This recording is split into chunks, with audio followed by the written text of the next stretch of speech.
And as business owners, a lot of us are using our own money. How many of us is probably using our own money to fund our business? Look at that. Okay. Right. So we're going to talk about other ways of how you guys are going to be able to use other people's money to fund your businesses, okay? So a little bit about myself. I'm originally from Alabama. So I'm from a very small town called Alberta, Alabama. I actually resided here in Dallas in 2017. But I graduated from a HBCU called Alabama A&M. I don't know if you guys have heard of that, in Alabama. And I also graduated with my MBA from the University of North Alabama. So in 2017, September 2017, I moved here for opportunities, right? So I thought Dallas was everything, right, at that particular time. And had opportunities. It gave me the opportunity to come here and get a job and so forth. And plus, it was not Alabama. I was literally over Alabama and ready to do something else. So at the time, y'all, left my man that I had, left him right there.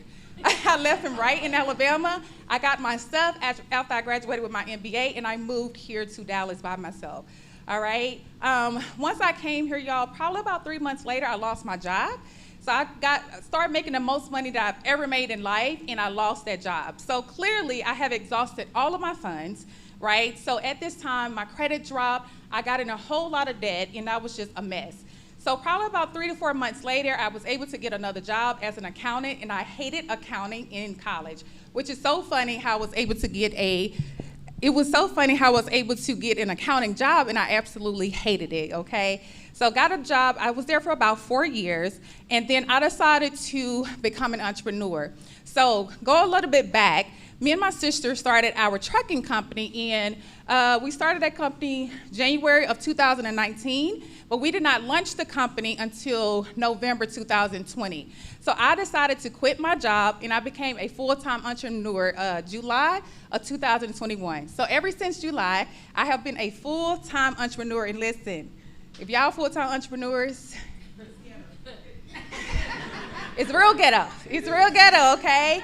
But listen, I am here, right? I am here. So September of 2021, I actually started Every Penny Accounts Financial. So now I have 2 companies. So we have 2 official companies that we're running successfully every day, y'all. And in this process, over the last 2 years or so, 2 to 3 years, I have been able to obtain over $150,000 in business credit, including this beautiful card like I showed you guys at American Express. So you guys are able to do the same thing. And guess what, y'all? I was able to do that with little to no money, and also no money at all in my Every Penny Accounts business.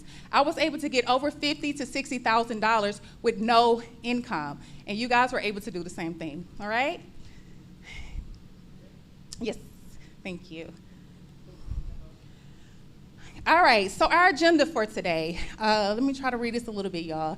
I can see it some. Importance of business credit. We're going to talk about the steps of building business credit, the proper business credit structuring, the documents you must have when you're building business credit, the steps to accessing 5 to 6 figures in funding, the no personal guarantee funding options, how to be able to get the business credit card with 0% APR, your key factors to building a strong business credit profile, as well as business funding, the formula to getting business credit, okay?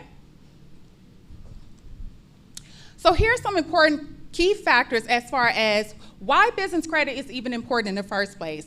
So number 1, being able to handle a substantial amount of debts than your personal. So when it comes to business credit, you can have millions of dollars in debt, guys, right? And it does not matter, because on your business credit side, your utilization, such as our personal credit, we know if we're going over that 30%, it's a wrap, right? It's over with, it is done.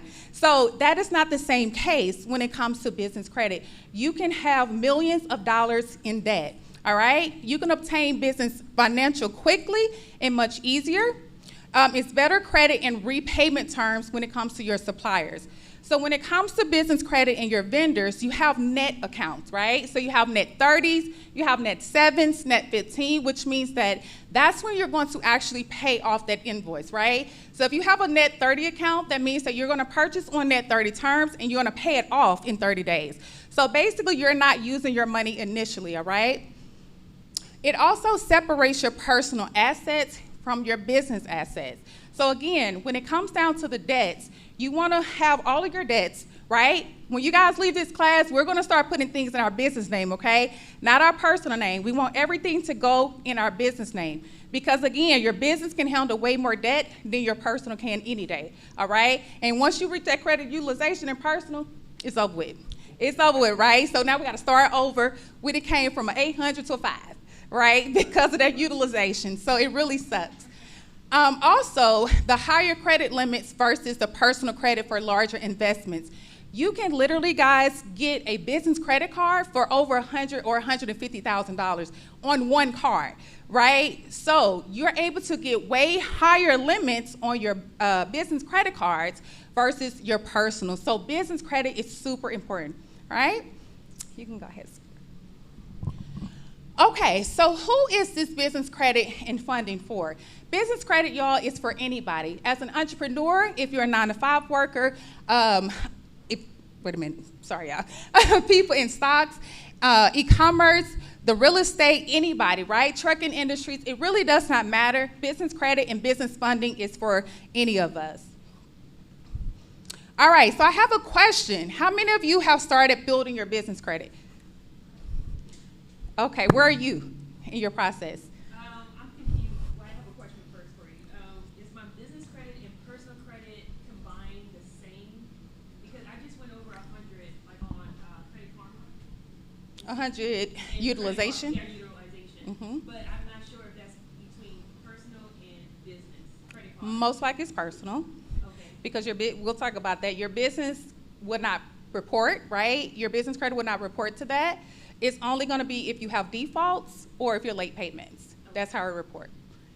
I'm new into it, and when we get to the Q&A, I ask you, but I'm right at the beginning of where it's reporting. I'm doing net 30s like with Uline, but Perfect. I also have an American Express business credit card, and I'm at the point where I'm trying to figure out, because I know it reports differently than your personal credit. Yes. So I'm trying to figure out, looking at the Duns and Brad and the NAV and all of that, how I can start to see how it fluctuates. Yes. Ooh, we got a lot to learn, y'all. Yeah. We got a lot to learn. So it seems like a lot of people in here. Anybody else want to speak really quickly? Where you are? You have started building? Yes, ma'am. I can't see y'all, but I see you. Yeah, I started building my business credit, and it's crazy. So I really didn't know too much about it, so I was just doing stuff. But I figured out I was able to get to tier 3. I was able to get a card. Okay, sis. So, yeah. I love it, love it, love it. So that's beautiful. At least you guys have started the process, right? So that's a beautiful thing, because a lot of people have not even got that far, right? Or even understand what I'm even talking about. So this is a beautiful thing. All right, sweetheart. Thank you. Yes, tier 3. All right, guys. So I'm going to tell you guys exactly the steps to building your business credit, okay? Can you guys still hear me? Can you guys hear me clearly? All right, perfect. All right, so your initial is the business foundation. The foundation of building your business credit is super important. If the foundation is not together, y'all, it's going to throw off everything else, right? It's going to cause you guys to get denials and so many other things, and we want to present that as much as possible. So you want to make sure that you have a legal business entity, right? So that's an LLC, a partnership, a corporation, and so forth. Guys, a sole proprietorship, you can build business credit with that, but I do not suggest that, right? Because you are still attached to that business. So I never suggest people to start building business credit with a sole proprietorship, okay? You need an EIN number. You can get that from free at irs.gov. The business address, okay? You need a business address, not a personal address. Please do not put your personal address on your documentation, okay? Because this information is publicized, right? So anybody can look up your business. Everybody in here, I can look up and see exactly where you are, where your business is located, where the address is at. So that's why the virtual address is important, all right? So you guys can actually just Google, right? Just like you're here in Dallas, just Google virtual addresses in Dallas, Texas. Or y'all, I'm gonna tell you a secret, okay? You guys can do a registered agent, right? So you can look up registered agents in your city or state, right? You can get a registered agent and you can purchase that as a one-time, meaning that you're going to pay for it per year and not per month, because everybody can't afford a virtual address. Because virtual addresses can go from $30 all the way up to $100, right? So they can get very expensive. So you guys can actually do a registered agent, okay, and utilize that address, right, for your businesses. That's some tea, okay? That's some tea for you guys. Other business addresses that you guys can use as far as the company, you got Regus, you have Da Vinci, Opus, and Alliance, all right? Now, how many people are familiar with iPostal1? Okay, don't use them. If you're using them, do not use them, okay? 1-star ghetto, right? Google does not like those particular addresses. A lot of the companies do not like it. Vendors, lenders, right? Your bankers, they do not like it, and they can tell that if it's a iPostal address. So do not use them, guys, okay? If you have them, consider changing, all right? Because I do not want you guys to miss any of your money, right? I don't want you to miss any funding because of your address. So your address is super important, okay? You want to also have your Duns & Bradstreet number, a professional email, phone, and website. Your cell phone number is not professional. You need to get a professional number from like Grasshopper, right? Nextivia is another company. You guys can actually go through your cell phone companies, right? And you can go on the business side, create a business account. Ask them to open up a business account with a phone number, and you can utilize that number for business because it is business, okay? Y'all with me? All right, perfect. All right, the 411 National Directory. What that is basically, you guys have heard of listyourself.com?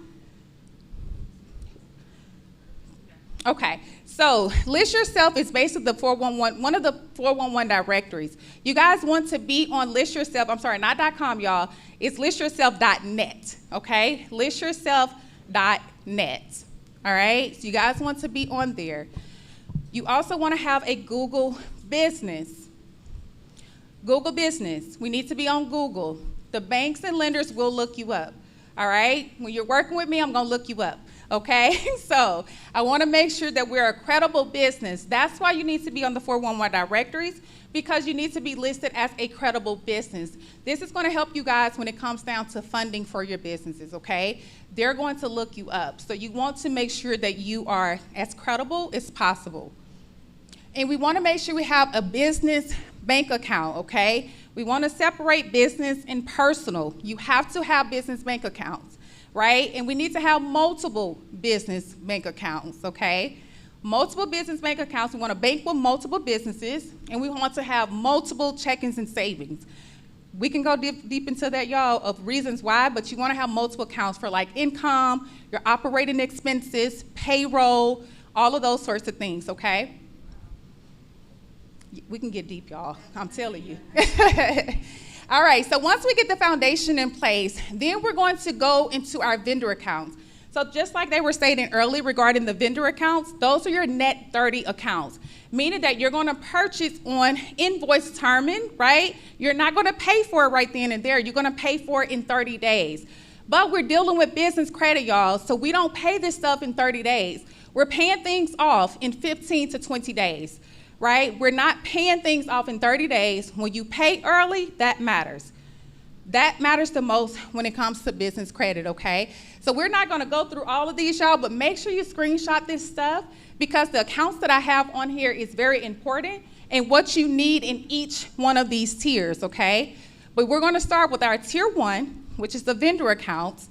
Then we're gonna work our way to the retail accounts or revolving accounts, right? So that's your Staples, Sam Club, etc. Then we're gonna do fuel cards and business credit cards. That's where you wanna be, okay? We're trying to get there to tier 3, okay? So we can access our Shell cards, our fuel cards, right? All these different cards. And number 4, this the diamond. This the diamond right here, okay? We wanna get to the money. This is what we're trying to do. But we cannot skip over the foundation, right? and call ourselves want to get some money. We have to go through the protocols, right? It's levels to this stuff, and that's levels to life, just like it is with business credit. So we want to make sure that we're following all the protocols first and foremost. Then you guys are going to be positioned for funding where you can invest, right, in Airbnbs, tour road business. You guys are able to invest in real estate, different things of that nature, okay? All right, so if you could access $100,000 in funding, how would this actually change your business? Who want to answer? If you can get $100,000 today or in 90 days, what would that do for your business? Go ahead, boo. Grow in marketing and being able to invest in tools, materials, employees, a lot. We do a lot. Absolutely. Go ahead, sweetheart. Marketing is one big factor, and also expansion. So reinvesting into the company. Absolutely, absolutely. Anybody else? Yes, ma'am. Y'all can say y'all names. I don't hate to be rude, because I call y'all friend, okay? I'm Anisha. I will use it for marketing, and then I have a warehouse. Love it. In front of it has like a really decent sized reception area that I was told that I could turn into a retail space. Oh, my goodness. So I would do that because I have a fragrance brand, and so we do a lot of e-commerce shipping, but would love to have like a brick and mortar, and then also supplies. Love it, love it. Anybody else? What would you do with $100,000 for your business? Everything. We got somebody in the back? No, okay. All right, y'all. Well, these are all beautiful things, and this is very, very possible, y'all. To get $100,000 in funding is not impossible at all. It really is not. It's called strategy, right? If you have a plan, if you have a strategy, if you get your personal credit in order, I promise you, you can get this in little or no time. Remember, I told you guys that we was able to access, honestly, I probably was able to access almost up to $100,000 with no money in my account, right? None. It's all about strategy, okay? All right, so we're going to talk about good debt versus bad debt. So good debt will be investing in a $30 perfume bottle and selling it for about $75, right? Getting an Airbnb and making about $1,500, I wish, saying $15,000 a month, $1,500 to $2,000 a month, right? Another good investment would be flips, right? Wholesaling in real estate, as well as most of you guys said, investing in marketing. So that is considered good debt. That's what you would use your funding for. So bad debt, y'all, is personal vacations. If we're going on vacations, why are we not turning them into a business? Let's make this a business trip, okay? We got some pretend friends who are on these trips, okay? We're making dinner dates, different things like that, right? Clothes and jewelry. Unless we have our clothing with our logo on it, guys, then that is not considered a business expense, okay? So we don't want to invest in unnecessary things. Splurging in the club. We 30 plus, we're not even doing that, right? We're not doing that, okay? So splurging in the club with your business funding, it's a no, all right? And getting our hair done, lady, we love to get our hair done, but we're not going to do that, okay? Basically, that's considered, if you can wear it outside, don't put it on your bill, all right? Okay, so if you guys have tried to actually get any sort of funding, if you were denied, why?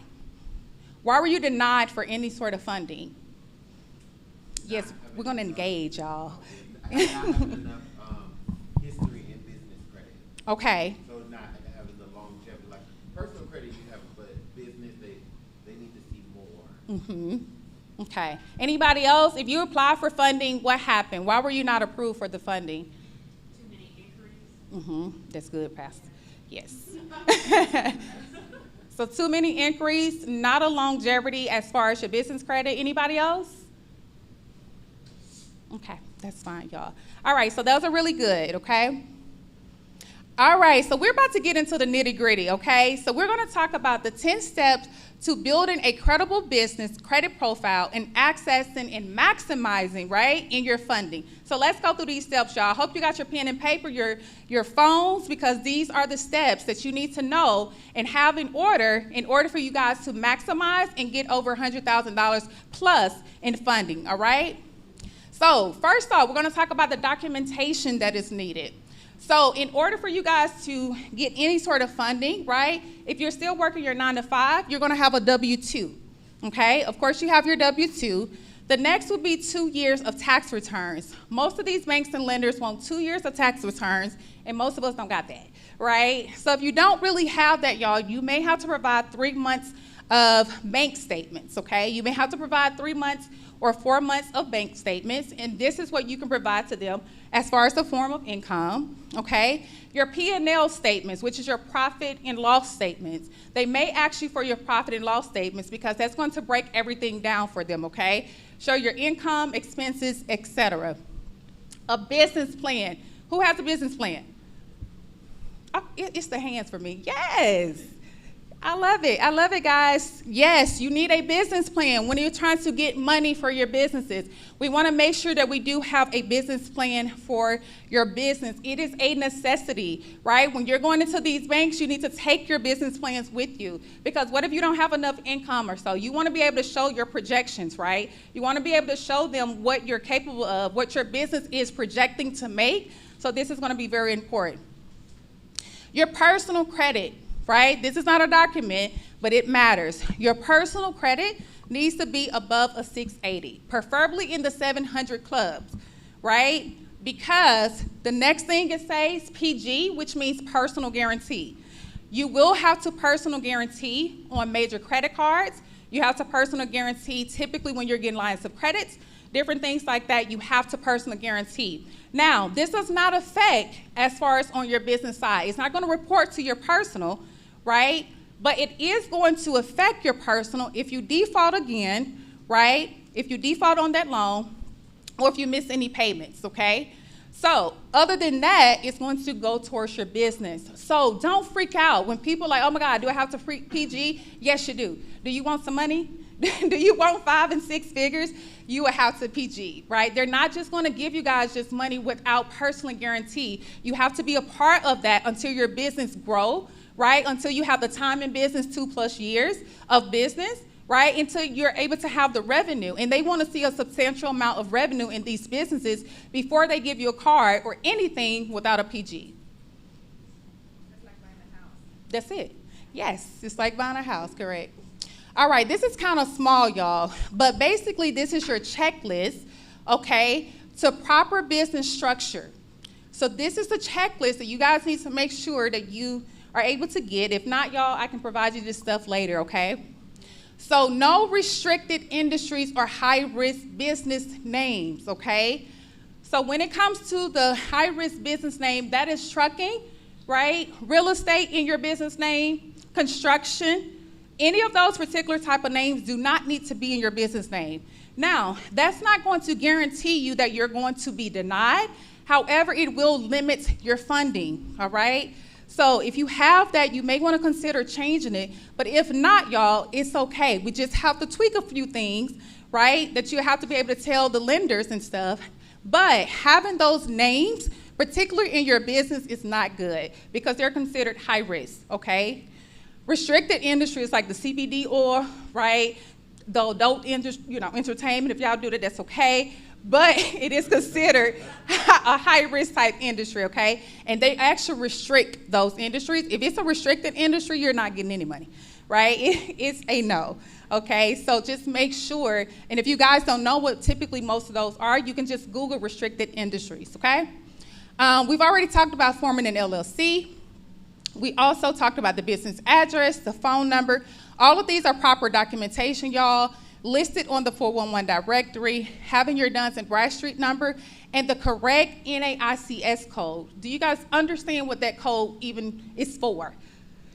Okay. Can you elaborate on that a little bit? Of course. So your NAICS code is basically like your business activity, right, for your business. So you're industry specific. So I'm financial services, right? So when I'm looking up my NAICS code, you have to know that code before you even register your business. They're not going to give you the code, okay? You have to know what type of industry you're in, and you have to be able to put that on your documentation, all right? So it's industry specific. So again, mine is financial services.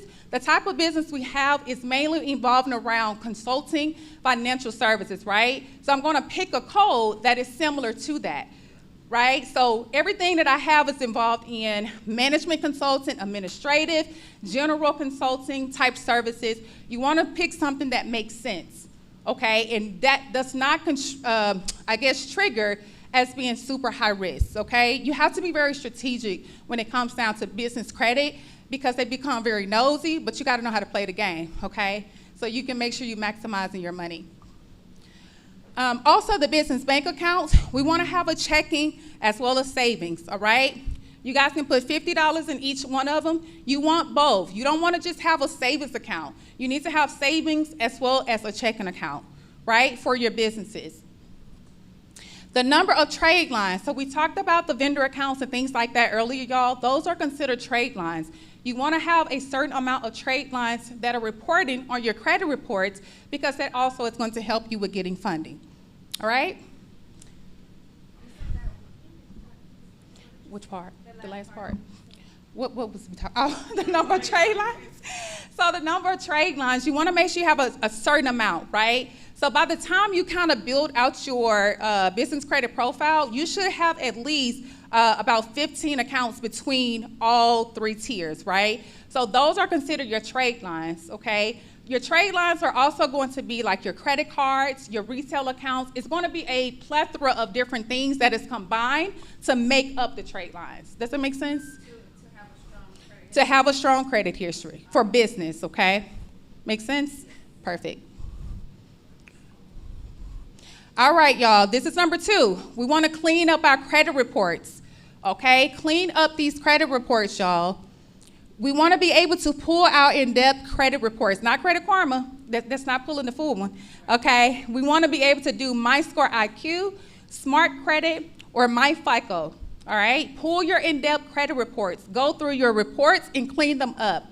Remove any old addresses. Y'all, I'm telling y'all a lot of tea, okay? This is real good. Remove all addresses and employers, okay? All the old ones, it should only have one employer, one address. That's it, okay? How do you remove this is by calling the credit bureaus and you speak with them. Sis is like, Lord, it's a lie. Yes, ma'am. So it is very possible, y'all. They will remove it. If they don't, call back. Get somebody else. Pick somebody else to do it, okay? Pick somebody else to do it. I promise you I have done it, and my report is clean, right? So you don't want to have a whole lot of jibber-jabber going on your reports, okay? You want to have one employer and one address, okay? Remove inquiries that are not attached to an open line of credit. That means that if you have a lot of inquiries on your report, you can take them off, okay? They can be removed in 24 hours, 7 days, whatever, y'all, but they can come off. When I say attached to an open line of credit, that means that if you have a credit card, right, and you just say you tried to get a credit card or something and they didn't approve it, that means that it's not attached to an open line of credit, right? It's just sit on your report as an inquiry. We all know inquiries really mess us up, right? We want to have as less as possible. So we want to be able to remove those from our report, okay? Take them off, right? There's different ways that we're able to do that. You can even call, or I have some different strategies for you guys that you can take them off, okay? You want to have as less inquiries as possible, and you're gonna see why on step 10, okay? Remove any, that's okay, friend, we almost there. Remove any or dispute collection items, derogatory, etc. Basically, we're cleaning up the report altogether. You don't want to have any of this stuff lingering on your report because it's going to, again, limit your amount of funding, okay? There you go, sweetheart. Thank you. All right, step 3. You need about 10 to 12 accounts, right? These are your positive accounts that you want, your primary accounts, right, that you want on your credit reports. We're talking about all of this, y'all, because this is going to lead you, right, to being able to get max in funding. It's going to lead you to an 800 credit score. It's going to lead you to a clean slate. So all of this is so important, and this is how you're going to get the money. This is literally how you're going to get the type of money that you guys are looking for, okay? So you have your credit builder accounts. So self, credit strong, kickoff. Your pledge loans. Do we know what a pledge loan is?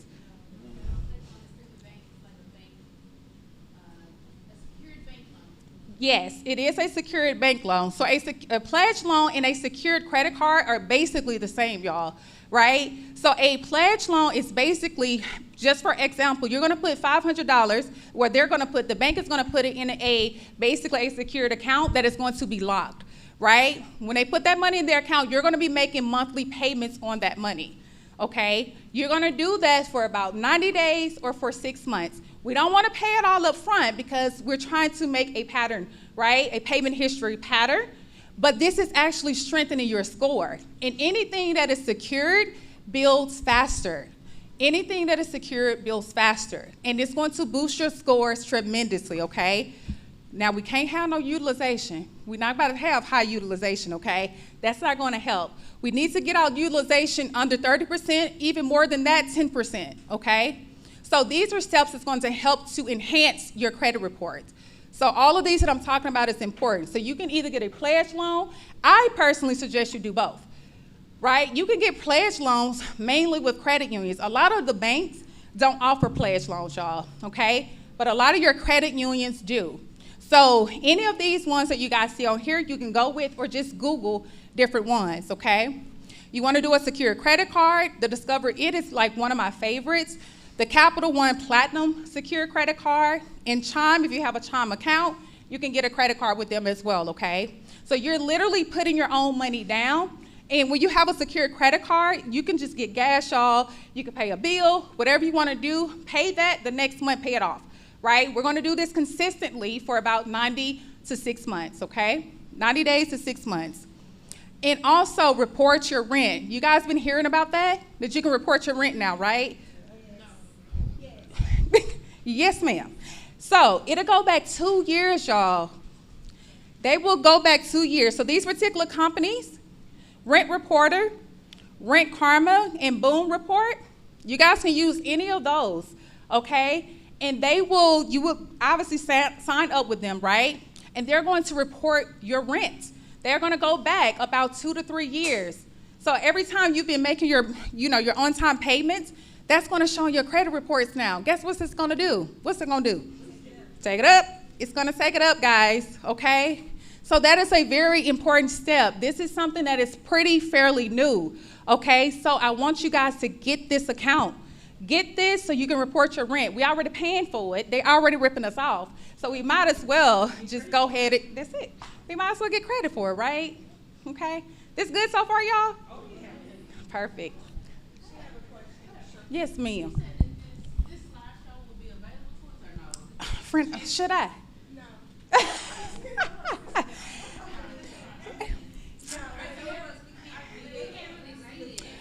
And y'all, that's not my, listen, y'all, that ain't my fault. I didn't know it was going to be like this. No, I think that she has some free resources that's going to be available to y'all. Okay. But if I can get you guys information, I honestly don't mind, right? But I do want to explain everything. So I do apologize, for this. I didn't know, y'all. But I do want to make sure I explain it, right? So you guys can even understand what I'm talking about, okay?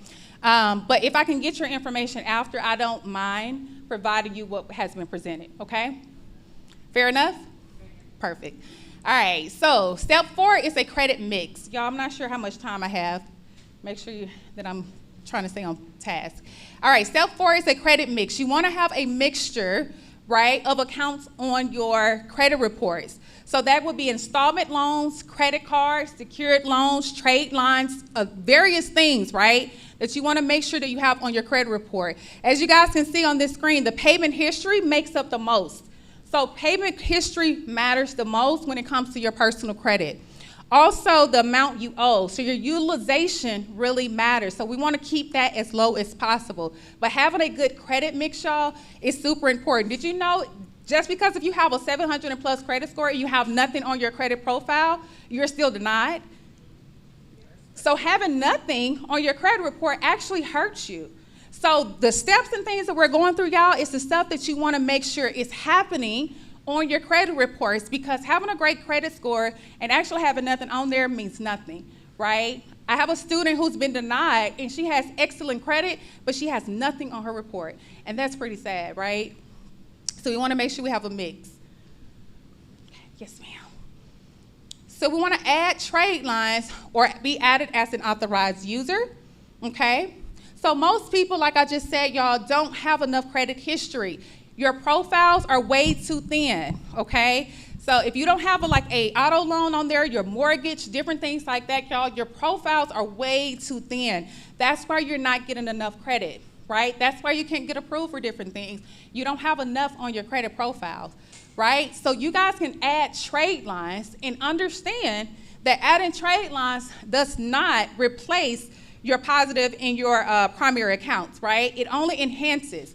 So you guys are able to get trade lines. I have it at the bottom here. It's called Trade Line Supply Company or any other similar company. You guys can go on there and purchase trade lines that has been established for over 4 or 5 plus years, okay? And you can add it to your reports, right?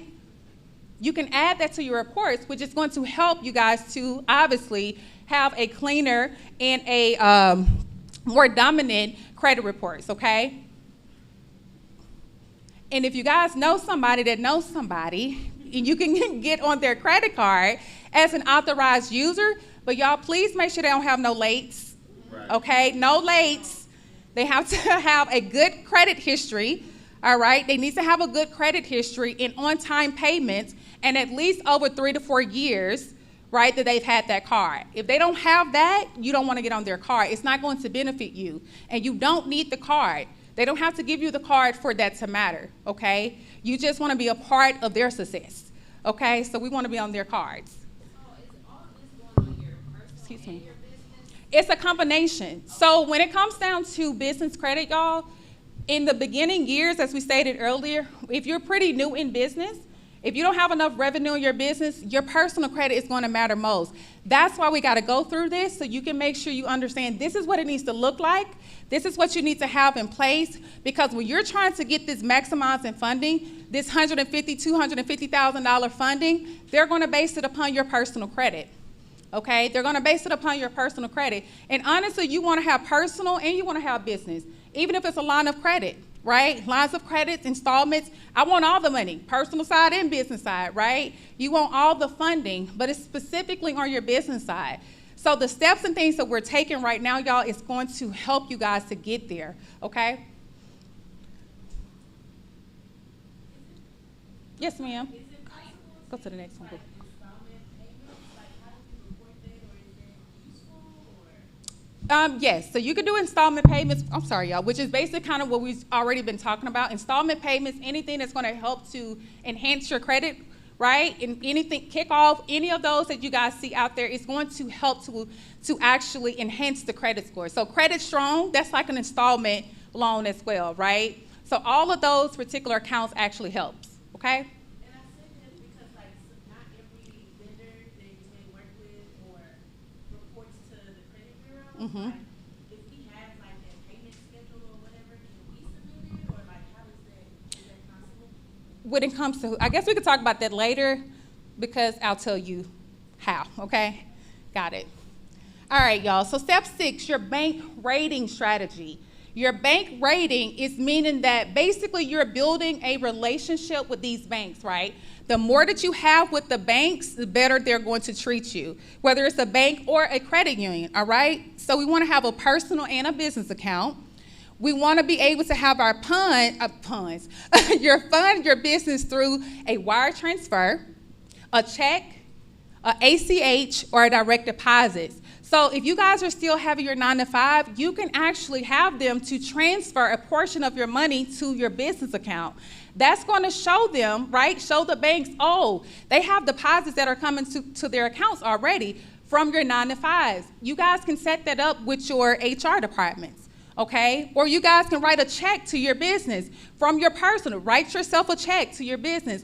You want to show the deposits that are actually going into that account, right? Deposits are very heavy when it comes to business credit, okay? Business funding as well. That's a very key factor. They want to see as many deposits rolling through that account as possible on a weekly or a monthly basis. So when you're going to get money, they're going to look at your deposits on your slip, okay? That's all they care about. What kind of money you got coming in here? Okay, so that's why they say put as much money as possible in your business, even if you're not making money, y'all. If you have money from investors or your 9 to 5 or whatever that may be, go ahead and put that money in your business accounts, okay? I promise you it's going to help. Set up payment processors, right? So PayPal, QuickBooks, Stripe. You guys want to be able to set up those things as well, okay? No Venmo or Cash App, y'all, okay? Hairdressers, barbers, different people. I know we don't like to do right. We don't like to do right in life, okay? But y'all, I promise you, if you really want to be treated like a big boss, if you want to be treated like a corporation and not a small business, we got to get away from Cash App. We have to get away from Venmo. We need to go through Stripe, QuickBooks, different people like that, okay? We want to be presenting ourselves, right, as a true business. They're not going to ask you, can you give me your Cash App statements? They're not ask you that. They're not going to ask that, guys, right? So we want to show real transactions that are going through a payment processor so you can present those reports, okay? And invoice everyone everything. If it's a stick of gum, I don't care. Invoice them. You invoice everyone everything, okay? I promise you that it's going to matter. Invoice everyone everything. Create a funding structure. We're not going to go through all of this, guys, but know exactly which banks pull from which credit bureaus. This is so important, y'all, okay? Because you can go to, for example, you can go to Chase, you can go to Wells Fargo, you can go to Bank of America, right? Just say, for example, all of them pull from different credit bureaus. So guess what that tells me? I can go and get funding from Chase, and they pull from Experian. I can go and get money from Wells Fargo, just say they pull from TransUnion, and I can go get money from Bank of America, right? And they pull from Equifax. That's only 3 inquiries. That's only 3 inquiries, and you could potentially get up to 3 credit cards or so with each one of those. Credit cards as well as line of credits. So now you have potentially nine credit cards or 9 lines of credits, and you have 3 inquiries. What? They're not doing that nowhere, right? But you got to know what banks pull from who so you can know the play, right? And why you guys have to have multiple bank accounts. You have to have multiple bank accounts because we're building multiple relationships, okay? We don't want to just be stagnant with one bank because you're limiting your money, okay? We want to be able to build relationships, right? Oh, this real little, y'all, but I'm going to make sure I give it to y'all. But find the best banks, right? Find the best banks to get funding. I'm going to make sure I provide this to you guys because Truist is the truth. Do anybody bank with Truist? Listen, they like us, okay? They like us, right? So I have the play on here, y'all, and why I'm going to give it to you because the play is on here of how you guys are able to do 3 applications in one day and get up to $10,000 to $15,000 in one day per account, okay? Per account. That's why the play is so important, y'all. You can't see it on here, but the MBKC, have you guys heard of that before? MBKC, I think that's how you say it. It's a bank, online bank. No documents. You don't even need documents with them, okay? Y'all, this is real good. This is real good, okay? So this is just a list of them, y'all. Super small, but we'll get it to you guys, okay? But importantly, you want to find the best banks to get funding, right? Navy Federal is just one bank, y'all. They not the best on earth, okay? There's so many other credit unions that are out here that I promise you is going to give you the bag, all right? Friend, I'm going to buy you something from the store, okay? All right, guys, so number 9, build a relationship with the bankers. Go into the banks. Meet with the bankers. Meet with the financial managers, right? Build relationship with your bank reps. Let them know who you are. So when you're ready to actually go in there and get money, okay, they know who you are. You've built a relationship so you can constantly keep coming to that same person. If they off, that's okay. We come back when you come back to work. Okay, we're gonna come back when you come back to work. That's okay because you know me and you know my business, right? You built a relationship with me. I bought you lunch. Okay, so we have to make sure we're going back to these people, but build relationships. I promise you it matters because when you start building these relationships, you can guarantee at least gonna get you $40,000 to $75,000, right? Just building relationships. Relationships are so important. You guys are here because you wanna build relationships, right? You wanna learn. So that's why you're here. So it's the same concept when it's time to get money for your businesses. Oh, let me say that a little part. It's not about who you know, it's what you know, right? It's not about what you know, it's who you know. Sorry about that. It's about who you know. It's not about what you know no more, okay? It's about who you know. So make sure we keep that in mind. Now, this is my favorite, one of my favorite parts, y'all. Make sure you guys are getting this, okay? This is the part that I was talking about. This is what the banks want to see right here, y'all. I know already this is probably impossible, but we can get here, okay? You guys can get there if you put in the effort. We want to build your credit profiles like the bank wanted, okay? So that means that we need to have 10% or less in credit utilization, 100% on-time payment history, zero derogatory marks, 0 collections, 0 late payments, 4 years or more of credit history, at least 11 to 12 positive accounts, or 10 to 12, okay? And you want to have 4 or less hard inquiries with each credit bureau. This is what the banks want to see, y'all, okay? This is what your credit profile should look like. Now, it may take us some time, but we're going to get here because your reports can be clean. Again, it's about who you know, not what you know, all right? Your reports can be cleaned up very, very good.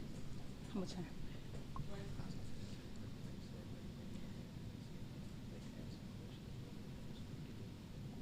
Okay, got your friend.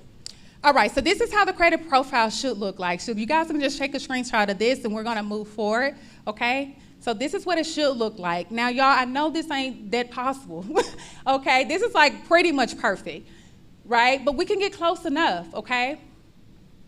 All right. Are there any type of loans that weigh, type of credit accounts that weigh more than others, like the revolving versus installment versus loan? Not necessary, not necessarily. Okay, so will this process take a long time? No, it's really gonna depend on you and your efforts, right? You guys can get your credit where you really want it to be, but it's gonna depend on your own efforts. This, what I just showed you guys, can happen in 30 to 60 days, or it can happen in 120 days or a whole year. It's totally on you, how much effort you put into it to get your reports the way you want it to look, okay? So here's some key factors of building your credit report. So we've already talked about the proper business structure. You want to pay early, no missed payments, right? The length of time in business matters. Start now, y'all. When you start actually applying for any vendors and different things like that, y'all, they're not asking you when you launch your business.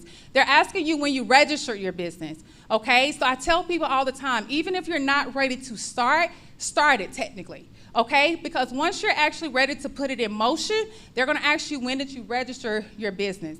Okay, so the length of time in business mattered the most. We did not start the business until 2020, but technically by the time I started building business credit for us, we had 2 years of history. And so that helped us to get a little bit further ahead because we had the time in business. Okay, avoid the high risk industries. Make sure we're monitoring our scores frequently on nav.com. NAV is a credit builder system, right? Just like our FICO scores, it's for our business credit, okay? So that's nav.com. We want to have strong personal credit profiles, right? And stick to the plan. Consistency matters. How much time I have now? Wait to start. Okay. All right, guys, so we gotta go ahead and stop. It's a lot more that I wanted to cover for you guys, but we have actually ran out of time. So what I'm going to do for you guys, make sure you do not leave, okay, because I want to get your information, because the next slide is going to talk about no personal guarantee, the business credit, the 0% APR cards, and so forth. So I want to make sure you guys get that, okay? Got you. Okay, cool. No problem. So we're going to do the panel, y'all. Everyone is going to get on the panel. So if you have questions, even if about no PG cards or whatever it is, just go ahead and ask me, okay? But thank you, guys. I appreciate it. I understand like the U lines, et cetera. I understand the NAVs. I have other accounts as well. But straight from a banking perspective, what do you guys look for? What should we have in place when we come to you? That way we come prepared. Thank you. So first off, I just want to say thank you to KG for having me here. It's honestly a pleasure. And so in terms of what you're going to need when you go to a bank, right? Well, first off, let me just kind of start with this. Can I see a show of hands if you know the difference between a sole proprietorship and an LLC? Okay, so a lot of people. So, I mean, ultimately, the difference for some of those that may not know is that an LLC is separate from you individually in the eyes of the government, right? So sole proprietorship, if let's just say you have a business with a building, someone goes in, they slip, they fall. Unfortunately, if they sue the business as a sole proprietorship, they can come after you too. And so, and that also applies from a banking perspective, because if I'm making a business loan, I'm typically making it to an entity separate from the individual. So in terms of that, usually when you form an LLC, you file for what's called a certificate of formation. So that's basically the government saying, hey, we recognize this is a business entity. It was also mentioned, let's see here, I have some sticky notes. Wanted to make sure I gave you guys all the good info. But sometimes when you form an LLC, a company agreement, right? If someone's going in to ask for a loan, you want to make sure that that person is authorized legally to sign on behalf of the business. Because, you know, if you look at me, yes, I work for the bank, but do I have the ability to go out and get a business loan for me using Frost's name? Like, no. And if they check the company agreement, they would see that. The EIN letter, the ID, so that's just kind of basic, the basic documents, right, outside of financials. And the best practice I've seen, savvy business owners who are constantly looking for funding, they keep all that together, and that just makes everyone's lives easier. You're not having to track stuff down. It turns what could be a headache into a very easy process. And so the most important thing in terms of asking for, you know, business credit, as they mentioned, the balance sheet, profit and loss statement, accounts receivable aging reports, that type of thing. So it was kind of mentioned some banks are friendlier to startups than others. That's just kind of the way it goes. There are some banks that are really big on investment real estate, right? If you want to buy a house, put it to rent. Some banks are friendlier. They actively look for that. Others, maybe not so much. That's just not their area of expertise. So as it was kind of mentioned, you want to take advantage of all the resources that are out there. You don't want to limit yourself to any one bank. You know, I work for Frost. I love Frost. But are we the bank for everyone? Not necessarily, right? There are some times where I want to make a loan, but I'm not the person approving it. And so along those lines, just a little bit of background about me. I spent 4 years on the numbers side. So I was kind of the person where a business would come in, I'd check their profit and loss statement, their balance sheets, right, do the analysis, write it up, and basically submit it to the approver. So that's another important thing to kind of remember is no one contact at the bank. Usually the person you're talking to isn't the person who can hit approve, unfortunately, right? Sometimes we can advocate for you. We can say, hey, I know this person, they're hard workers, right? It helps to tell the story because some banks do consider kind of things that aren't necessarily non-standard. So a relationship can go a long way. Having an advocate in the right place can definitely go a long way. And in terms of balance sheets and profit and loss statements, unfortunately, we don't have a ton of time, right? That's another subject that we could spend hours on, but you know, my favorite thing about the modern world is that YouTube's out there, right? There are so many resources available to you. So if you ever kind of want to learn more, thankfully we have Google and YouTube, but just kind of high level, those are the things we require. Real quick before I ask the next question, when you speak of operating agreements, right? Let's say person A is the CEO founder, but they have poor personal credit. And let's say their CEO or their next hire, fractional CMO, has amazing credit. Can they add them to the operating agreement and they get the loan under the business? Is that possible? Yeah, so that's a good point.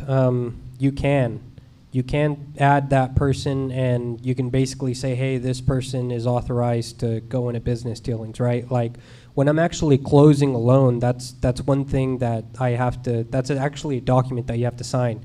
You have to say, I, Jesus Avalar, am authorized to basically request debt on behalf of the business. And you can always modify your company agreements. And in fact, a really well thought out company agreement, like if you go in with multiple partners, I've spoken to business owners who did a handshake deal with their family. And then 10 years down the line, as I'm sure you can imagine, working with family isn't necessarily the easiest thing, right? Especially you're both passionate, you want to take the company in different directions, you can butt heads. So having all that laid out from the very get-go, if we ever decide to split up, this is how we're going to split the company. Company agreements can be as intricate or as simple as you want to make them. But kind of similar to what KG was saying and what was said earlier, you can always personally guarantee a loan, right? I'll be honest with you. Frost, if you want a traditional line of credit, there are actually a lot of hoops to jump through, right? Not everyone can qualify for a line of credit. And it's not really just even like, can your business afford it? Like, and this is really more Frost in particular, right? I see clients all the time who have a lot of money, and the bank asks, well, what's the line of credit for? Because some banks, the line of credit is for a very specific purpose. And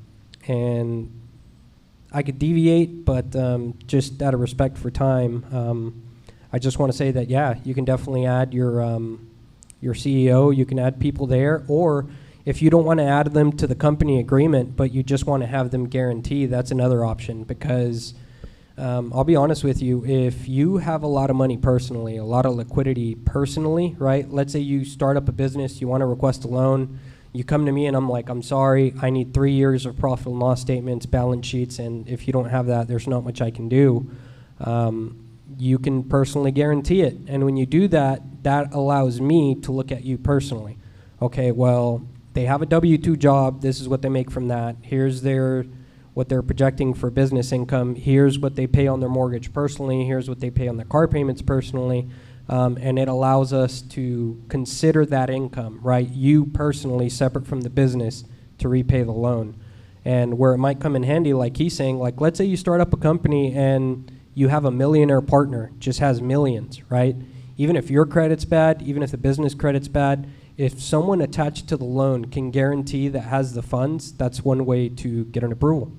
So, something to consider. That actually segues to the no PG type of loans that I like, because my credit ain't really there. So, so Ms. Wisdom, kind of talk to us. I know you're alluding to that earlier. Kind of talk to us about maybe like 3 steps or 3 tips up front, ways to maybe get a loan without being a PG. It's hard. Sometimes it's difficult, but honestly, as far as a no PG, when it comes to that, a lot of, like you said, like lines of credits and different loans and stuff of that nature, y'all, it may not really happen. However, on credit cards, it will, right? So you guys are able to get business credit cards way faster than you could potentially get any sort of loan or line of credit, all right? So as far as different no PG cards that are out there is GVIS, right? You have Divvy, Capital on Tap. But with Capital on Tap, you do have to PG, okay? However, it is a soft pull on your credit, so you don't have to worry about the effect on it, all right? So it's not as good, right, easy, I guess, right, to just get a line of credit with not a PG. You will have to mainly do that when it comes down to the credit cards. So I have a whole list, like I told you guys earlier, of different business credit cards that are out there. And these particular cards also report to the credit bureaus, okay? A lot of business credit cards do not report. So your Amexes, Chase, different cards like that, they do not report to the business credit bureaus, okay? I'm not sure if you guys know that, but they don't, okay? However, the cards that I've mentioned to you guys will report to the credit bureaus, and that's what you want. That's the purpose of building our business credit, is to be able to have those cards that are reporting to the business credit bureaus. But we do want the Amex. That's number one. We want Amex always, okay, because of the benefits, right? The cash rewards, the discounts, the different things that they provide, the access to their skylines, and different things like that, okay?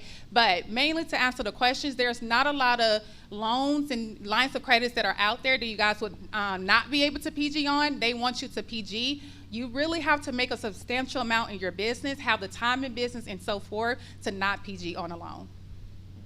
Great response. Mr. Wayne, she talked about not doing Cash App, Venmos, Apple Pays earlier, right? kind of talk to us about the difficulties of tracking that for financial documentations, because I'll be on QuickBooks trying to figure out, man, why I send somebody $376 for? So kind of talk to us why, from a financial documentation aspect, it's not good to utilize these apps. I would say because it's easy to commingle like personal and business. Like she said earlier, you want to kind of keep that separate. But also like having that feed to your financials is not always the easiest either, right? So like last week, kind of talked about using Wave or QuickBooks online to kind of keep track of your financial information to kind of create the balance sheet and income statements. Venmo and Cash App are not really set up that I've seen to kind of like put good feeds for that. And then also if you have it like your business stuff mixed with your personal stuff, right? Now you're commingling funds. It makes it very difficult to see what's what, right? And then it makes a mess, right? So the best way to go is kind of like use like, PayPal or some service provider, Stripe like that.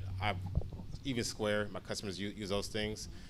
That has like apps that kind of integrate in with this accounting softwares like Wave and QuickBooks. That way you can kind of keep better track with your stuff, right? So with that, I would just say just keep everything separate, personal. Yes, ma'am. I was just about to ask, can you elaborate on like Zelle and Apple? Zelle. Oh, yes, instant transfer to bank account is great. Again, like if it's your personal funds, right, it's going to be more on investment. If you're transferring sales information, then you need to like to break down the deposits, where it's from, how much is, who it came from, blah, blah, blah, right? It kind of creates a little bit more of a bookkeeping headache. Like if you do like one bulk transaction. Who did? Well, like, yeah. Well, they kind of had that for a while, but it's kind of like be more drawn out. Like Zelle is like all the banks kind of coming together, kind of create like a more, because of like PayPal and things like that, they didn't want to miss out on all that action. So that's why the banks kind of came together to create Zelle. The Fed also wants to get on the action, right? But they've been having that kind of system with the banks the whole time. Now they just kind of come out with something that's more usable to like to the masses. It's basically be the same. With Zelle, like only certain banks participate in that right now. So if you're going to set up a bank account, I would say find one that has Zelle, right? Because you're probably going to use that more often than not in your business, right, for certain things. But even with that, you need to categorize those transactions, make sure they're recorded properly in your books, all right? But the Fed stuff is going to be basically functioning the same way. It's going to be more widespread because basically almost every bank has a Fed account. They tracking us. Well, always. And so kind of along those lines as well, I actually wanted to talk about an issue that we actually run into fairly often, right? Let's say you're going to request a loan. I know you personally, right? I know you make good money. But then when we check the business tax return or maybe the company prepared financial statements, it doesn't show what you actually make. And that actually puts us in a bind. I have actually had to decline loans to people where on paper they were losing $10,000 a year, and she's just like, well, I have $200,000 personally, my business is paid off, my real estate's paid off. Why don't you just take the real estate and make me the loan, right? I don't care, take it as collateral, I'm not gonna default. And the issue with that is actually that, let's just say we ran into that situation, right? On paper, they're losing $10,000 a year, but the building's paid off, and they want to let me collateralize it. Unfortunately, if I made that loan and it went bad, someone that actually reviews the bank, because after 2009, the government is kind of sticking their fingers in there, right? They want to make sure that people aren't being taken advantage of, right? And so in that instance, if that loan went bad, someone could review that and say, you knew she wasn't making cash, and you made this loan to her really just to take control of the real estate. And I'm telling you, it really just binds us. So that's kind of one of the things. I mean, if you want access to business credit, you have to report what you make. And I promise you, that credit is going to speed up your income exponentially, right? Like, let's say you make $30,000 a year and you want a building, right? The building is $500,000. Well, actually, let's say, yeah, how long would it take you to save up for that building if you weren't going to use a loan, right? Whereas if you did ask for a loan, you could get it ahead of time. It could increase your capacity. It could help increase revenue. And so that's just kind of something to consider.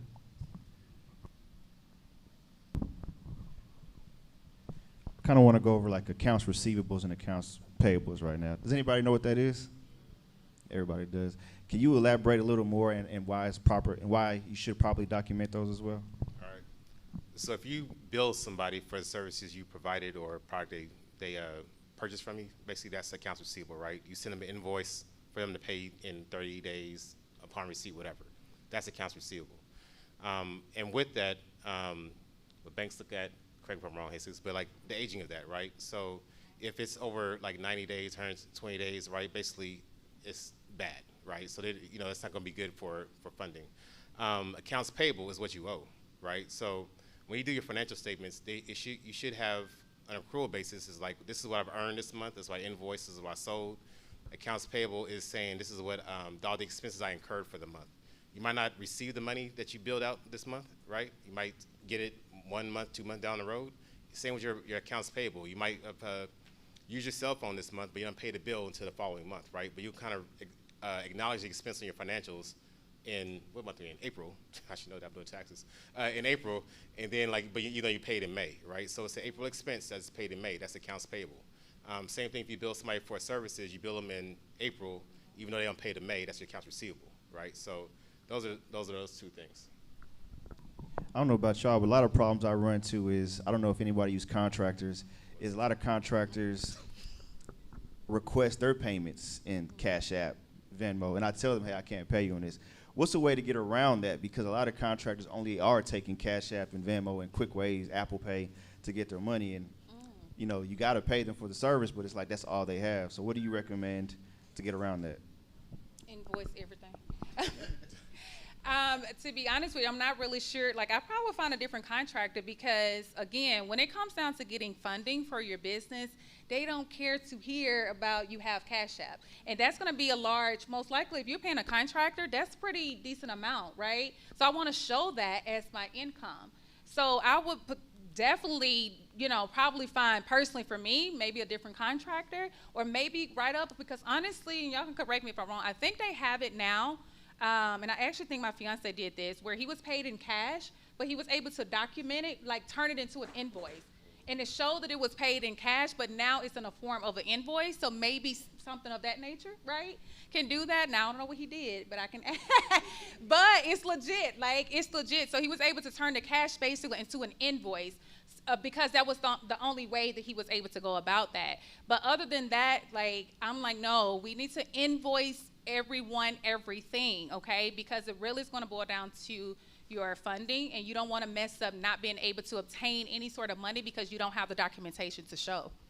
What are the people that's requesting it? So like if I wanted to get, if you were providing a service and I was paying from my business account and you only accepted payment through Cash App or Venmo, how can I if I don't get somebody else, my business account is going to show that I paid you through Cash App. Through business? Cash App through business? Is that what you're saying, I guess? Right, you can make Cash App to a business, right. No, well, Cash App, you can link your business bank account to it. Right. And instead of paying, like, you don't have to have any money in the Cash App bucket, but when you paying them, it'll come out of your business account. So it'll actually show that, hey, you know, this business account, the transaction was sent to Cash App. So it's there. So that's my question. So you have to link your business account to your Cash App, because I do that. I pay a lot of vendors. But I think in time, like, I guess you can correct me if they're wrong, because they have Cash App business, right? They also have Venmo business. So there's a lot of different ways that they have it out there, but it's not really acceptable form. So working in banking, I guess now I'm asking a question. Okay. Go ahead. So working in banking, like, how does that, I guess, work out? Because they do have that. However, it's not really an acceptable form, right? So how would you guys take that, or it's a no? Well, you know, honestly, I majored in accounting, but to get into the very nitty gritty, it takes like an expert. But in that situation, if you just wanted to be able to defend the fact that you actually paid this money for what you said you paid it, you can always request an invoice from them. You could say, hey, Oh, bro, yeah. Yeah. That's what I was gonna say. Like, get an invoice. Oh, I thought you were doing a reverse psychology on me. 'Cause the first you could do. Okay. mhm. Some of them don't have invoices. They like, hey, I only have cash. Right. That's what I took it as. So- I didn't feel like that was what the response. Well, I like, feel like it was the opposite response of what he asked, so it threw me off. yeah. So they should be seeing you an invoice, right? Like, because that way you can log it in your accounting software as a bill, right, as an expense, right? You can convert things to an invoice. Right. If that makes sense, right? Yeah. So Okay. get an invoice from them, Right. right, and then log that as an expense you have to pay. Then when a money comes out of Cash App from your business, you can say this is the payment for that. In the case that somebody is paying your business through Cash App, create the invoice, and in most cases like Stripe, different payment options, they're gonna give you the method. After you create the invoice, you can go right back to the invoice and select record payments, and so you can record the payment method, right? So after you create the invoice, then you turn right back around and say the payment method was cash on delivery or cash on hand or something like that. And I would even add my transaction numbers from my Cash App or my demo to let me know like that's what it was. So See, a lot of people avoid that because of fees, right? That's the only reason a lot of people don't like processors. It's because of the fees. That's the only reason people don't really like to use it, but we got to pay for something, right? We have to pay for it. It's the proper way to do business. So it's the cost of business, right? So that's the only reason a lot of people don't like to go that route.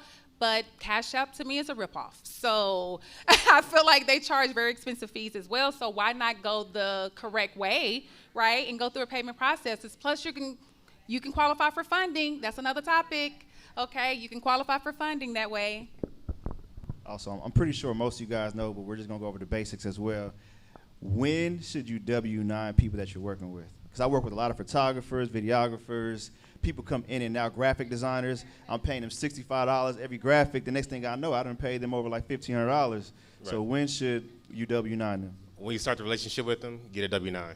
So if they want to work with you, get a W-9 up front. So when you sign the contract, you know, have the W-9 included in that process so you can get that set up right away so you can start tracking payments from the first dollar you give them.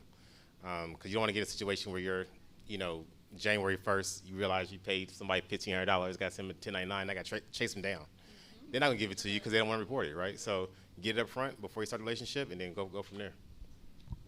Can you get your money back pay like 3 years ago? Nah, or no? I'm serious, no? You want to you want to send them a 1099 from 3 years ago? Yeah. You can, but they won't like it. Don't worry There about might be them. some penalties, you know, for late filing. I mean, I'm about to get one soon. Oh, okay. So Okay. we gonna talk. All right, okay, we can go deep. Yeah, we gonna talk. I need an account. You have any questions? What if you're supposed to get a 99 and they never send you one, but they filed it so it's on your IRS? They They never sent you the actual 99. They did business. So this is what I do. Like when I do taxes, I get the 1099s to verify like the income is like pretty much accurate, right? Because not everybody's going to. They should send you one. That's the requirement, right? But if you're keeping track of what you're receiving from like through your bank accounts, through your accounting software, whatever, all your revenue should be accounted for. So if you and then you should do it by who paid you, right? So not just I got $10,000 in, but I got $10,000 in from KG, right? I'm just using it for example. So so as you're tracking that, so like when you do your reporting, or if you get audited by some instance, they can see, oh, I got $10,000 from KG, even though he didn't send me 1099, right? If I got the 30 grand, I need to pay tax on 30 grand, even if they didn't 99. Right, you still got to pay taxes on it. You still got to pay taxes on it. Because if you don't report it, and they did, you're going to get letters saying you underreported your income. You know what I mean? So you got to just, We don't want no problem. no. Because they're going to come back with you for that and plus more. So. I'm kind of confused with the W-9. So you saying if you work with someone, like you or work with someone, like you paying them, you need to send them a W-9 so you can write off what you paying them? No, you keep track, like you got to keep track of how much you're giving them, right? You pay anybody over $600, you got to give them a 1099, right? So if you're going to work with somebody, just one project, that's it, never again, I'm going to talk to you for 200, I mean, you probably be okay. But if you're going to, be a continual relationship, or you pay them one project, $1,500, you need a 1099 because you got to report it to IRS every year. So, and that's like, if it's an employee, basically they're gonna get a W-2, right? But they're not an employee, they're a contractor or whatever, doing some kind of service for you, get a W-9 so you can make sure you don't like get in trouble with the IRS with the 1099 reporting requirements. So you just like print out emails when we have the time in. Yeah, but like you guys have a contract, to make it part of the contract, like fill this out. Get your money, friend. Yeah.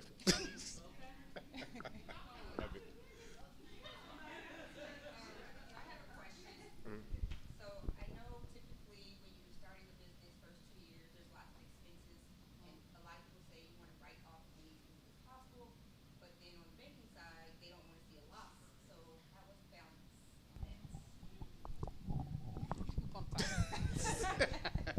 That's $1 million question. That's a really good question.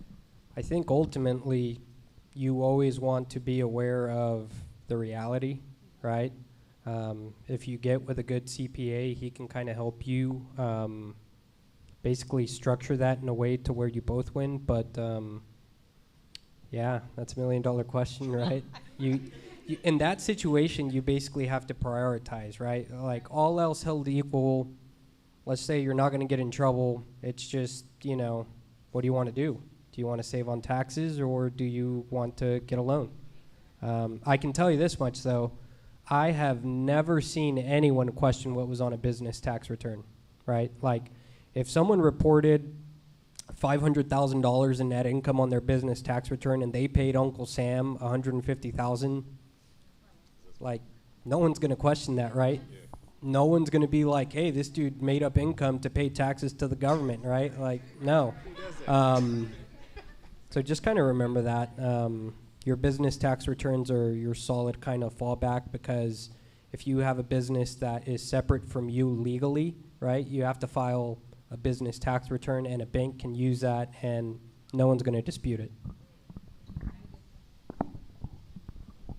What was the question? Like, in number, please. I'm sorry. About sending people a 1099, is that done at the end of the year or at the beginning of the? It's due by end of January of the following year, because you got to get everything through December 31st, right? So, but yeah. And you can send that QuickBooks have it where you can send it. Yes. Yeah, QuickBooks can track it, but you got to, like, you know, tag that person as tracked for 1099 purposes. There's like a checkbox for that. And so every time you pay them as a vendor, it will, like, you know, allocate the payments. So when you go to do 1099s, they'll pull in everybody who has been flagged for that, and then you send out like to everybody who gets supposed to get it. Does it automatically? You got to pay for it. In addition to the software monthly fee, but it's super easy though. Like if you set them up right in QuickBooks, all you gotta do is, like, you know, 1099, just go in there, list everybody, these different people, categories, transactions. It's like 5 steps. You just click, and it's done. Is that the self-employed module, or is that the? I mean, I pay them like $9.99 right now. So. I don't know about the self-employed module. Oh, higher tier. Yeah. I was like, I don't know about the self-employed. I just know on the business one that my clients use it. You could do that, but that's a lot of work. What your tax preparer Gusto will track like 1099 as well. Yeah, and the W-2s, absolutely. They do it automatically. It's part of the service. Yeah.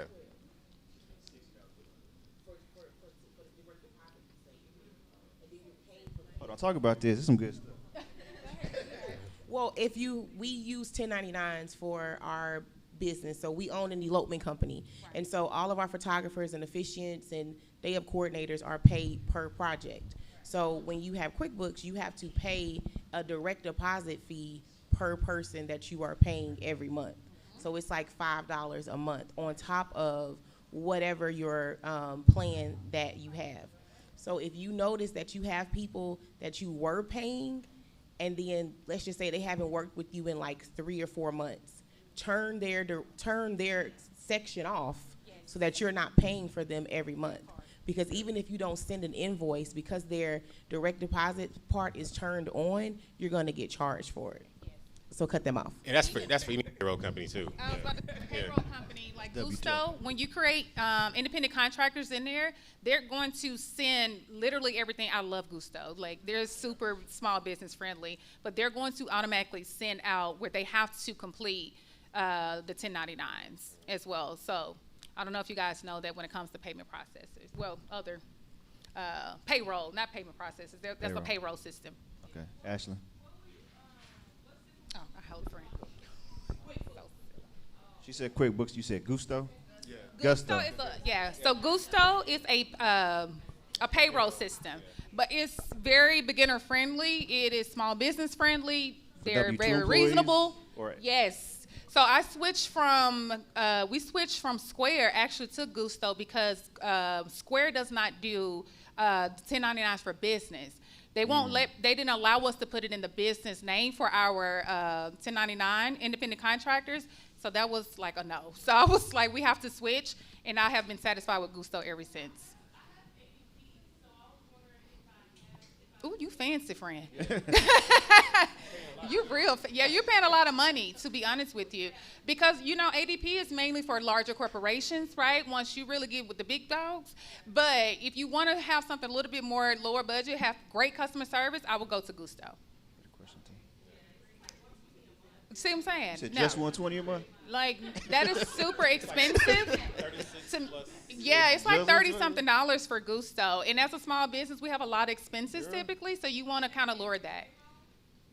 No, I think it's they want to charge us monthly or something like that. $36. Right. Like $5 or $6 per person. Correct. So it's very reasonable, basically. Call them, friend. When you leave, call them tomorrow. Oh, we had the next question right here. Yes, sorry. With the what, baby? As far as the W-9s and stuff like that? You can. Yes. You can. Are you familiar with the nonprofits as well? For instance, not really. But you can build business credit when it comes down to the nonprofits. I think somebody asked me that. Maybe it's on my live today. But someone was asking me that. But yes, you can build business credit when it comes to like the nonprofit, because some nonprofits, it's for profit and things like that as well, right? So same rules apply, because I know a lot of people do have nonprofits. Actually, my fiance have one as well. So they do have we're building his business credit, and it's working just fine. So you're not limited. They're not leaving the nonprofits out, right? It is definitely still a business. Like you said, it's still a business. You can still get government contracts, all of that stuff as a nonprofit. They actually work better in your favor. I don't know if you know that, with the government contracts. So. Any other questions? So what we'll do, if there's no other questions, we'll do a real quick recap. We'll do one thing you want them to leave with, one tangible action item you want them to leave with that you want them to remember. And then if you guys want to ask them personal one-on-one questions for the next couple of minutes, you guys can as well. So I'll pass the mic. Yeah, I think if I can leave you with one thing, it's that if you don't report it to the government, basically, then in a bank size, it doesn't exist, right? Sometimes company-prepared financial statements are really good, but yeah, I mean, ultimately, no one's going to argue with a business tax return, and just kind of remember that access to credit can make it exponential. You could wait 10 years to buy stuff yourself. Some people don't want to have debt. That's perfectly fine. But just know that access to credit can really make a difference in your business and allow you to grow. And in order to get there, it's kind of like was mentioned, you need to keep your personal credit clean, and you have to report your income, right? Honestly, my honest perspective from being in the industry for 4 years is just be honest, be straightforward. I would rather pay taxes on what I'm actually making than try to save money on not paying Uncle Sam, right? There is ways to do it. There is really good ways to do it, and I can guarantee you the best business people in the world find smart ways to deduct and lower their tax bill, but it's all within code. So it's just kind of a mix. There's always a way to get both. You just kind of have to determine what's the right mix for you. Right. You kind of took my answers, but that's okay, friend. Basically, what I wanted to say is I really want us to stop using our own money and start using other people's money, right? That's why it's out there. We want to use other people's money. We didn't even get to the grants, y'all. So many different avenues and ways that we can use other people's money outside of loans or credit cards, right? So there's so many different avenues that we can go about that. So using other people's money, right? Making sure we're working on our personal credit. That is really what's holding a lot of us back. It's our personal credit is not it, right? So we want to work on our personal credit. Follow the protocols. Once you guys get these steps, follow suit, right? Follow suit. Make sure you guys are getting everything together so you can get this high-end funding. You can go to the banks and different places so you can access this funding, okay? And the proper business structure, that's my last thing. Proper business structure is everything. If the business is not structured properly, if it's not set up correctly, then that is going to be a decline for everything else. All right, so I'm gonna go back a little bit last week, right? Know your numbers, right? But also, I would say, from this conversation we just had, get a W-9 up front from everybody, right? Keep track of your stuff and, make sure everything you do, if somebody does a service for you, get an invoice, right? You do service for somebody else, get them an invoice, right? So invoices should be flowing back and forth and get them all kind of recorded in your accounting software, whether it's Wave or Xero, QuickBooks, whatever you want to use. But get all that recorded in your financial statements. So that's my biggest takeaway. Just make sure you have everything like all lined up, your ducks in a row. Know your numbers, because when you talk to a banker, they're going to ask you about your business. If you know your numbers, it's a better conversation between you and them, right? You can kind of get a lot further along. And they have something to go to underwriters about to talk about too, if you know your numbers well, and your industry, right? So. Document everything. Oh yeah, absolutely. If you don't document what you got, then it basically doesn't exist, right? So I mean, if God forbid the IRS comes along, but you don't have the receipts or whatever to kind of show what you did, they're going to like discount it, right? I worked in audit for a long time, and we used to say, like, if it's not documented, it doesn't exist. I mean, just kind of think about it with your business. If it's not documented, it doesn't exist. But you go to a banker, they can't see the documentation, right? They're going to discount it, right? So, like, if you want to go for a loan, they see, $100,000 or whatever, right? They need to show that you have the ability to do that. Your financial statement is going to be the first step, but the documentation go along with it is going to help support that as well. My CPA always say documentation before conversation. Oh, yeah, absolutely. Invoice. I done learned today about that too, because I ain't got no W-9s. I ain't got nothing. So I know there's some people I'm about to track down. You can still fix it. I'm about to track it down. It's definitely fixable. I need a CPA ASAP. So you said make sure that we report everything. If we have a revolving line of credit and every time we draw from it, do we have to record that, or do we record when we spend it? Because I'm like, we maybe like to keep recording the same thing we keep drawing from it. That's a really good question for a CPA. I could give you a general answer, Yeah, but so we draw on a line, right? It's going to be basically cash going to your bank account, right? It's the expenses that are drawing, the expenses you're using will kind of like, you'll categorize those, right? Then as you pay the interest and the principal on the loan, right, that'll also kind of be a different kind of category. So there will be journal entries from accounting speak. So you're not going to say, I drew this loan to pay off rent for this month. You say I have cash, I use my cash to pay rent, right? So there'll be different journal entries to kind of show everything that's happening from you drawing on the loan, paying your operating expenses, to like paying back the loan amount as well. Does that make sense? So you're not going to record the same thing twice. It's going to be different. It's going to be categorized differently for everything you're doing. So you write off what you actually spent the money for. You're not writing off like. So it's going to be like this. Like you pull in a loan, right? So your loan balance is going to increase on your balance sheet in the liability section, huh? It's like a revolving line. Right, but it's still a loan, right? So you pull in your revolving line of credit, right? So now your balance on your balance sheet on the liability section, your balance for the line of credit is going to increase. Say you pulled out $10,000. Now you're going to have an additional $10,000 in liability on your balance sheet, right? But also at the same time, you're going to have a $10,000 show up in your bank account, right, in cash. So that's going to offset each other, right? Now you're going to use that $10,000 to pay rent, maybe pay an employee, whatever. So now you have these expenses coming out.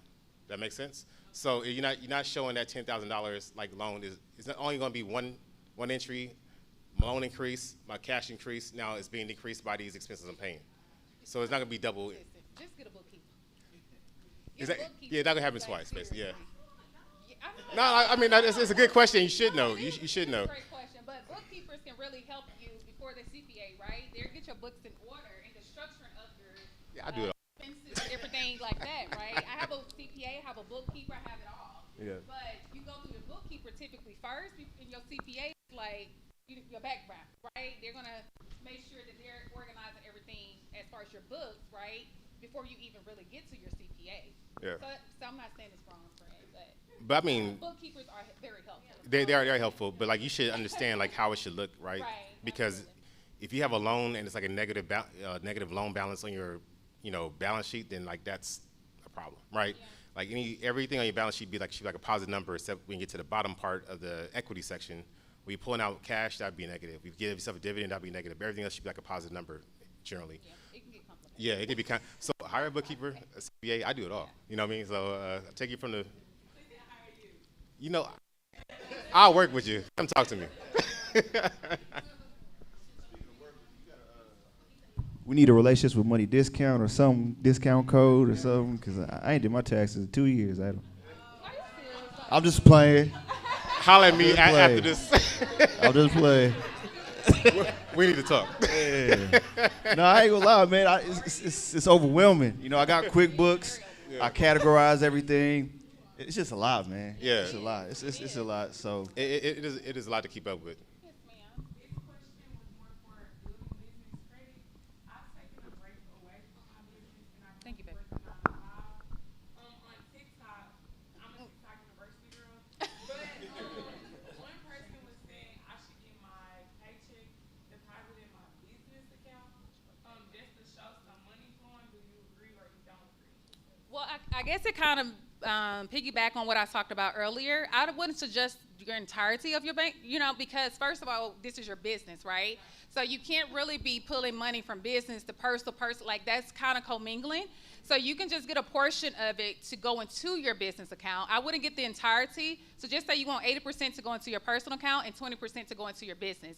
And then that way it shows the deposit going into your business account, which actually does count. Does that make sense?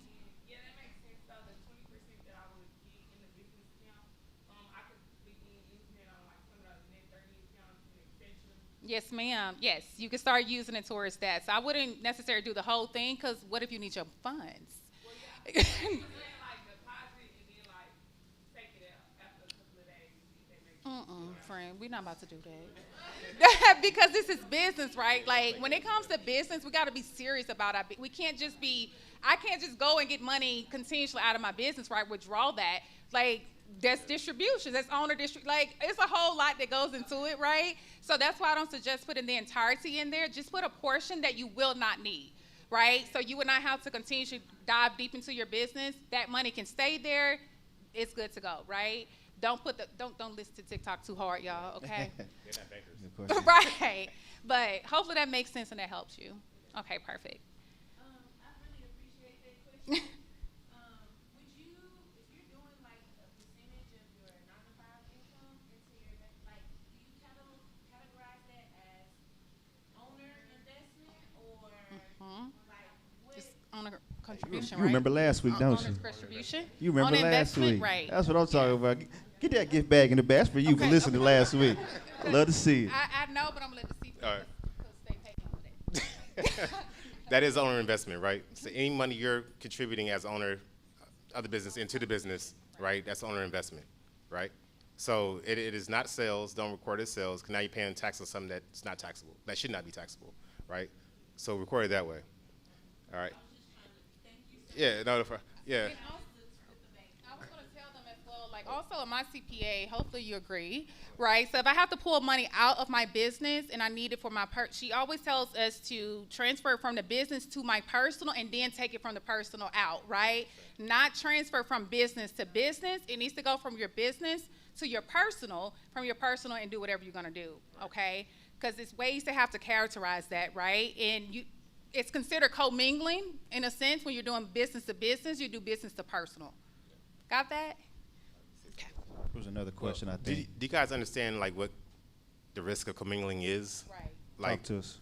because if you have an LLC or a corporation, you're commingling funds, right? And say you get sued, putting your business and personal stuff together, it's kind of like called piercing corporate veil. So you can go at your personal assets, not just your business assets. You know what I'm saying? So that's why you want to keep it totally separate. Like your business is a separate person from you are like completely. You never want to have the two kind of like being mixed or entwined, seen as being the same entity. Audits, right? Yeah, audits too. Like it's just not a good look. If you had like a bigger corporation, it's like called embezzlement, basically, right? So like, just to think of it like that. You,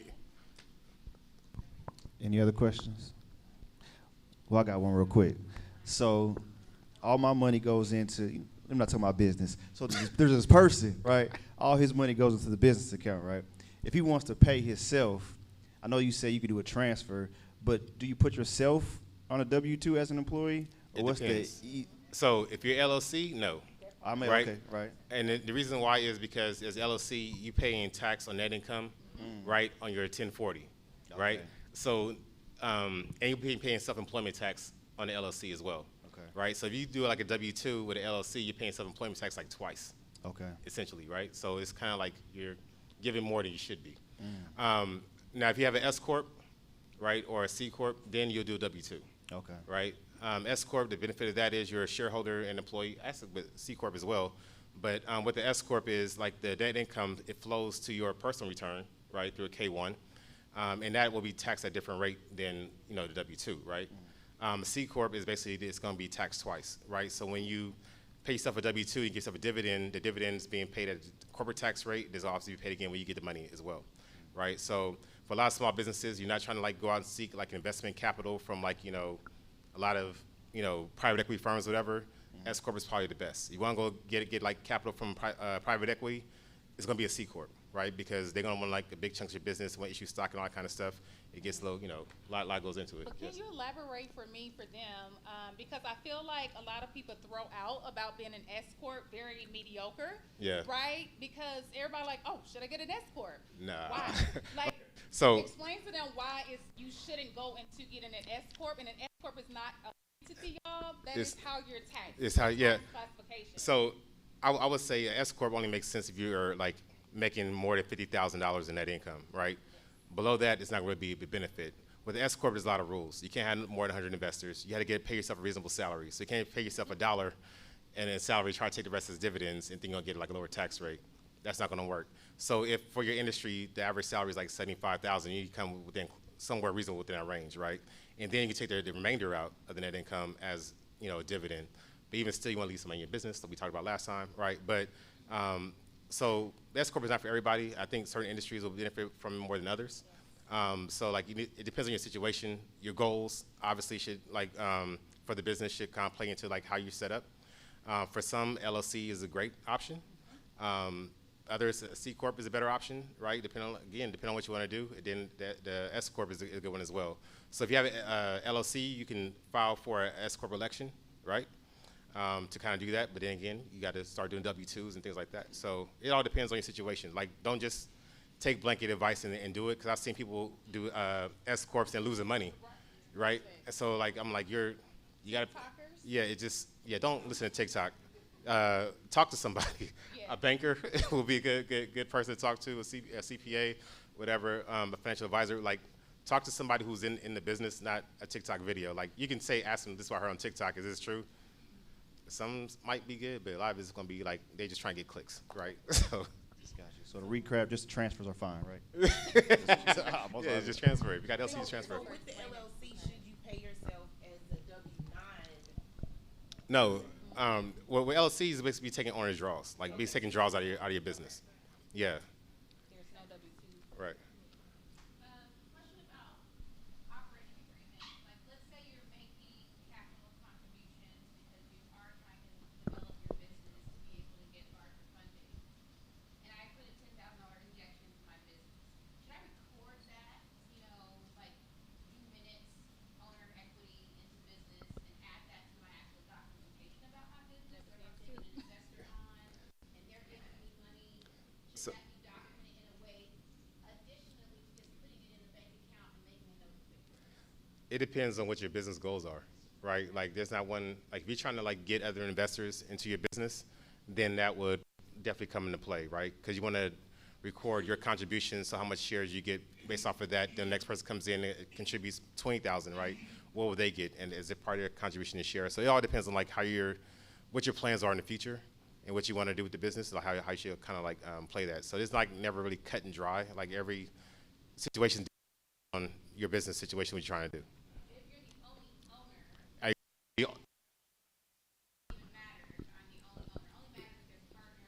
Or if you want to get some in the future. And if I want someone in the future. Right. Then recording it allows them to see what the business has been through, so the history.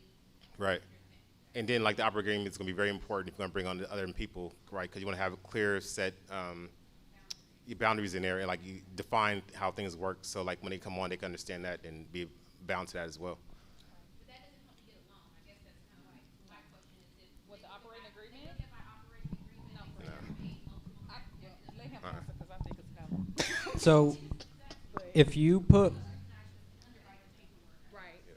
so honestly, one of the ratios we look at is we look at leverage ratios, right? So if you make a contribution, at the end of the day, if you give the business $10,000 and that adds $10,000 to your tangible net worth, that's the same as if the business had made $10,000 more in net income. So your contributions in some way will help, right? Because when all else is said and equal, the higher tangible net worth the business has, the better. But again, at the end of the day, there really is no better ally to have on your side than a CPA, because a good CPA can help you accomplish both. They can help you get approved for a loan while saving on taxes. So.